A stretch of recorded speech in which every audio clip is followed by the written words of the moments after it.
Hello, my name is Nicole, and I've had an abortion. Hi, my name is Crystal, and I have had an abortion. And so today, we're going to be talking about a couple of topics, a couple of things that's going on. Last month, we talked about HIV and an event that the Urban League had going on. So we're going to continue to talk a little bit more about that because we cannot stress enough how important it is to know your status when it comes to HIV. And we're also going to be talking about pap smears, because a lot of women, young women, they don't know what a pap smear is, why they need it, and then it's been a lot of controversy going on as to what age should a woman start getting a pap smear. And so we're gonna go to the overhead real quick. If you need any information about tonight's conversation, or you have any questions, you can call us at 312-663-0336. Oh, or you can email us at info@chicagoabortionfund.com. And so we're going to start off by talking about what is a pap test. So, Crystal, Okay. would you please tell our viewers what a pap test is? Okay. So, a pap test, which originally was called a pap smear. I know you ladies out there know about that. It's actually a test performed to check the inside of the vagina and also the cervix, which is the opening of the uterus. And basically, it's a test performed to see about if there's any infections or anything going on the inside that you may not necessarily be able to tell with any other test. So that's what a pap smear is. And the reason why women need pap smears is because you can have an STD and not necessarily know about it, or because you can have STDs without symptoms. I just want to put that out there. I don't know if everyone knows that, but you can have an STD without having any actual symptoms. So when you get the pap test, it obviously checks for infections, and it also checks for any abnormal cells in the cervix. And usually if there's abnormal cells, that can lead to cervical cancer, which, is, I think, one of the leading causes of death for women in the United States. So, yeah, it checks for abnormal cells, but, and I want to stress this, like, if you have your pap smear done and they catch it early, they can totally eradicate it. Like, you won't have cancer. So make sure you get your pap test done. It's very important. Very, very, very important. And so doing this research on, what a pap smear is and what exactly it is for, it actually states that if you're 21 or older, you need to get a pap smear test at least every year, or is it every 2 years? Every year.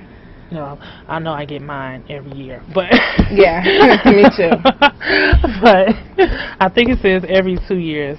But that's the debate that's been going on, because we actually know someone personally who, their younger sister, was sexually active, and they took them to try to get them a pap smear test, and the doctor told them that basically that they were not old enough to get it yet. So that's been a debate going on, like, how old should you be, in order to get a pap smear test? Or do people think that, if you're sexually active, should you be able to get a pap smear test? And me personally, I feel like if a woman is sexually active, then she should be able to get a pap smear test, because like Crystal stated earlier, you can have an STD or even an STI and you not know it and not have any symptoms, and by you getting a pap smear test, the doctor can tell, you know what I'm saying?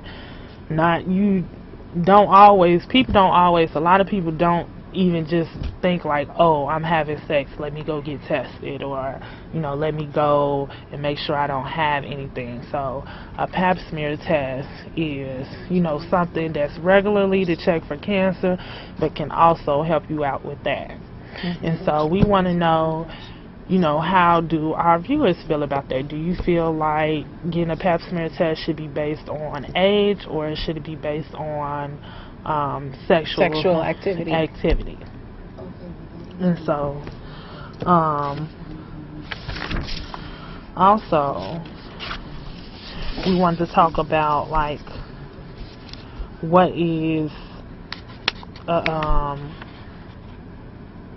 some things that can be found when getting a pap smear test. Like she said, a STD, and you cannot not know that you have it. And something that people don't know, that there's something called pelvic inflammatory disease, PID, and a lot of women get it because they have STDs that they don't know about, that they just have, and it develops into that, which is the swelling of the uterus. And this can lead to things like ectopic pregnancies,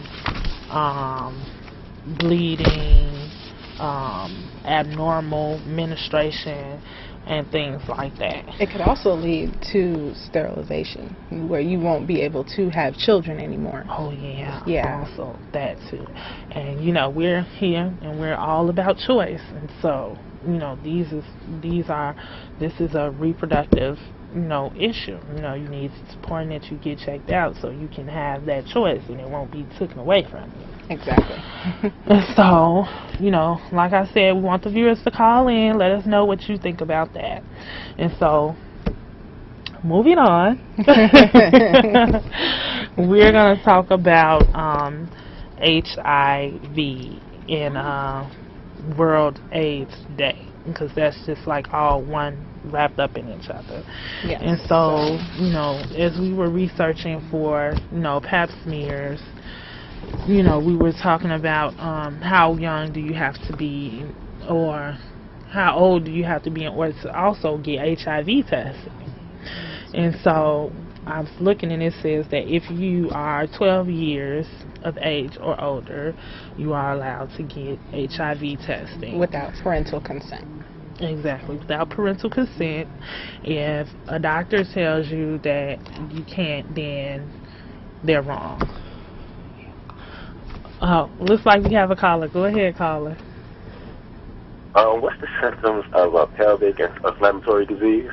What are the symptoms of a pelvic inflammatory disease? Well, like I mentioned earlier, you can have an abnormal menstruation, pain in the lower abdomen, vaginal discharge. Let me see what else. Symptoms also include fever, foul-smelling vaginal discharge, and like she said before, extreme pain and vaginal bleeding. And so, those are the symptoms to watch out for. So, moving on.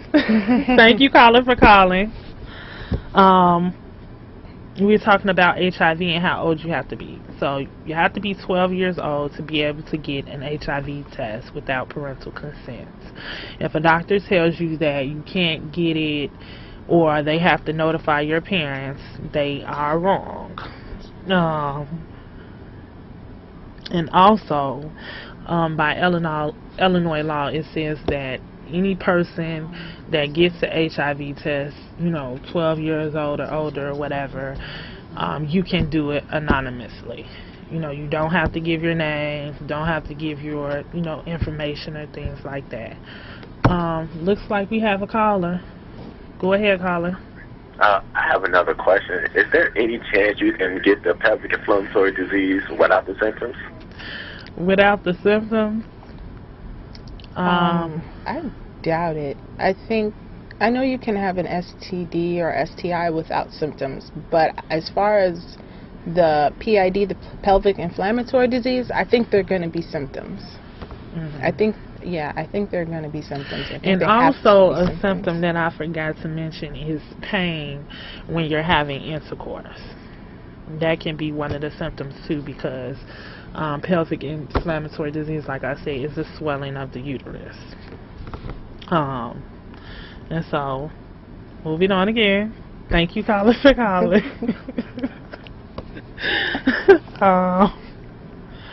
Yeah, if you go to a regular doctor and they tell you that you have to get your information in order to get an HIV test, you have the right to get up and leave. You don't have to get it there. You can go somewhere else. And, you know, Crystal, would you like to tell us a few of the places that people can get free HIV testing? Okay, sure. Now, if you are under 24 years of age, the best place for you to go would be the Broadway Youth Center at the corner of Broadway and Belmont. The address is 3179 North Broadway, and they're free of charge. They're cool. They're really nice. I've been there before. Yeah, so that would be a great place to go if you are younger or not necessarily have money.